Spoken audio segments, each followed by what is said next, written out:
How to give feedback to HelloFresh Chefs. Hey everyone, welcome back to the channel. So, if you want to let HelloFresh Chefs know what you think about their meals, well, in today's video, I'll show you how to give feedback directly through the HelloFresh mobile app.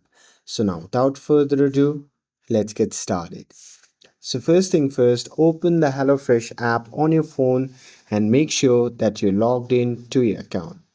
And now here, once inside the app, you can just tap on My Menus or Orders and then select a meal that you have recently cooked. And after that, you simply have to scroll down and look for the option to rate recipes, give feedback or review, and there you can type in your comments about the taste, difficulty, or any suggestion you have for the chefs. And once you're happy with your feedback, you can just tap on submit or send, and that's it.